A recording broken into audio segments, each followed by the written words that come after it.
जिस तरह से इंसान की ताकत उसकी बाजुओं में होती है, उसी तरह सेना की ताकत उसका गोला बारूद का भंडार होती है। पीएम मोदी के नेतृत्व में जो सेना आज मजबूत नजर आती है, वही सेना कांग्रेस के कुशासन में लाचार मजबूर हो गई थी। पीएम मोदी के 6 साल के शासन में सेना जल, थल और वायु हर क्षेत्र में सशक्त हुई है और चीन को पछाड़कर आज भारत विश्व की सबसे बड़ी थल सेना वाला देश बन चुका है। आज हम आपको बताएंगे कि कैसे पिछले 6 सालों में पीएम मोदी ने देश की सेना को बनाया बाहुबली।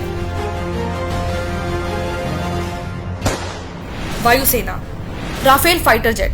वर्षों से देश की वायुसेना को मल्टी रोल फाइटर जेट की जरूरत थी, जिसे सिर्फ मोदी सरकार ने पूरा किया और वायुसेना के लिए 36 राफेल फाइटर डील कर देश को सुरक्षित बनाया।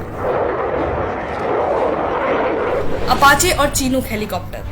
मोदी सरकार ने 2015 में बोइंग से 17,05,000 करोड़ रुपए के 22 अपाचे और 15 चिनूक हेलीकॉप्टर खरीदने का सौदा किया था।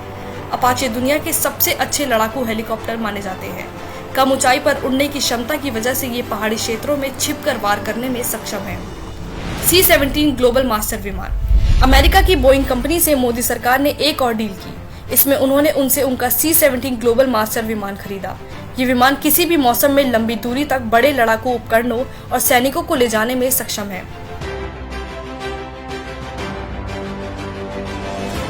हारोप ड्रोन।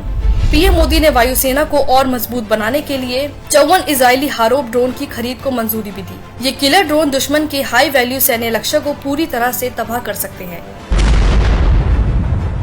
थल सेना। S-400 missile defence system. S-400 missile defence system को दुनिया में सबसे अत्याधुनिक माना जाता है। पीएम मोदी 40,000 करोड़ रुपए खर्च कर इस मिसाइल डिफेंस सिस्टम की 5 रेजिमेंट को खरीदकर देश की सेना को मजबूत बना रहे हैं। T-90 tank. मोदी सरकार ने 464 T-90 भीष्म टैंक के लिए रूस से 13,448 करोड़ रुपए का समझौता किया, जिसके तहत नए T-90 टैंक अपग्रेड होंगे और इन्हें भारत में ही बनाया जाएगा।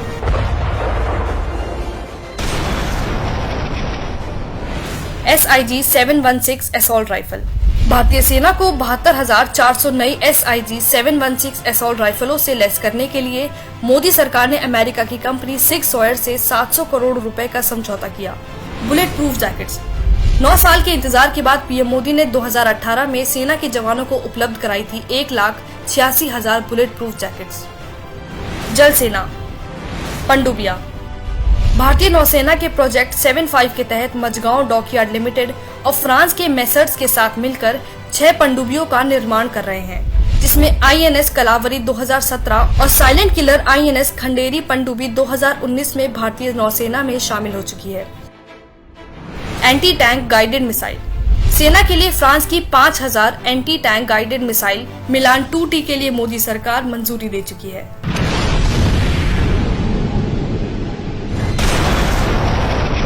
सेना को सशक्त बनाने के लिए पिछले 6 सालों में मोदी सरकार ने सेना को ये हथियार देने के साथ उनको अपना काम करने की पूरी छूट भी दी, चाहे वो दुश्मन देश को उसी के भाषा में जवाब देना हो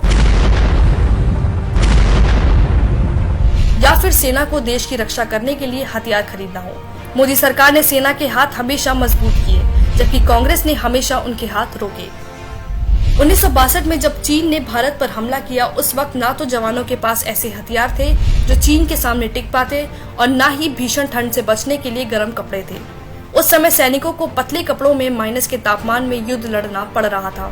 इतना ही नहीं, कांग्रेस अगर समय रहते मिग जैसे फाइटर जेट को अपग्रेड करती रहती तो देश में मिग फाइटर जेट बार बार क्रैश नहीं होते। 1971 से 2012 के बीच 422 मिग दुर्घटनाग्रस्त हुए, यानी हर साल 12 मिग दुर्घटनाग्रस्त हो गए, जिसकी वजह से दुर्घटना में 171 पायलटों को शहीद होना पड़ा। कांग्रेस इतनी निर्दयी हो चुकी थी कि बुलेट प्रूफ जैकेट के लिए सेना को 10 साल इंतजार करना पड़ा। जब बात राफेल फाइटर जेट खरीदने की आई तो कांग्रेस ने हाथ खड़े कर दिए। Because of the shortage of money, this financial year don't expect any finalization of the agreement. Congress सरकार ने देश की सेना को अपंग बनाने का कोई मौका नहीं छोड़ा, जिसको बताने के लिए पूर्व सेना अध्यक्ष जनरल VK सिंह ने मनमोहन सिंह को चिट्ठी भी लिखी थी। चौंकाने वाली बात का पर्दाफाश करती हुई इस चिट्ठी में लिखा था कि आर्मी के पूरे टैंक दस्ते के पास जरूरी गोला बारूद की भारी कमी है। इसके साथ हवाई सुरक्षा के लिए इस्तेमाल में लिए जाने वाले 97% हथियार और उपकरण पुराने पड़ चुके हैं। थल सेना के जवानों के पास हथियारों की कमी हो गई है। उनके पास रात में दुश्मन से लड़ने की क्षमता की भारी कमी और इसके साथ लंबी दूरी तक वार करने वाले तोपखाने में पिनाका व स्मर्च रॉकेट सिस्टम की भारी किल्लत है। मगर कांग्रेस ने उनकी बात को अनसुना कर दिया। कांग्रेस के पास देश की सेना के लिए पैसे नहीं है, लेकिन भ्रष्टाचार करने के लिए पैसे की खदान का पता सिर्फ कांग्रेस को ही पता है। देश की सेना भी कांग्रेस के कुशासन में इतनी दुखी आ गई थी कि 2008 में वायुसेना के retired vice air chief marshal Pranab Kumar Barbora ने बिना कांग्रेस की इजाजत के ही दौलत बेग ओल्डी हवाई पट्टी को चालू कर दिया था, जो सामरिक दृष्टि से चीन को मुंह तोड़ जवाब देने के लिए काफी अहम है। कांग्रेस देश की ऐसी पार्टी है जिस पर जिसने भरोसा किया वह खून के आंसू से कम नहीं रोया। देश की सेना और जनता को हर समय निराश करने के साथ धोखा भी कांग्रेस देती आई है। राहुल जी ऐसे 10 उंगली के नागते थे, 10 दिन में कर्ज माफ कर दूंगा, लेकिन अभी इन्हें कर्ज माफ नहीं किया है। संकट में जनता और सेना का हाथ पकड़ने की जगह कांग्रेस उसी हाथ को काट देती है और दुश्मन देश के साथ हाथ मिला लेती है।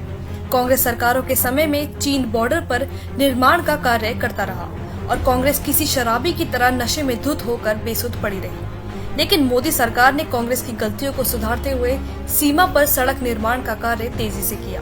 LAC के पास पुल और सड़कों का जाल बिछा दिया, जिसका असर ये हुआ कि भारतीय सेना चीन को उसकी भाषा में मुंहतोड़ जवाब दे पा रही है। देश की सेना शुरू से सशक्त और मजबूत है, लेकिन कांग्रेस ने अपने स्वार्थ के लिए देश की सेना को हर मोर्चे पर नकारा साबित किया। अब समय आ गया है कि ऐसी देशद्रोह पार्टी को जड़ से खत्म कर देश की सेना को मजबूत और देश का ऐतिहासिक गौरव वापस हासिल किया जा सके।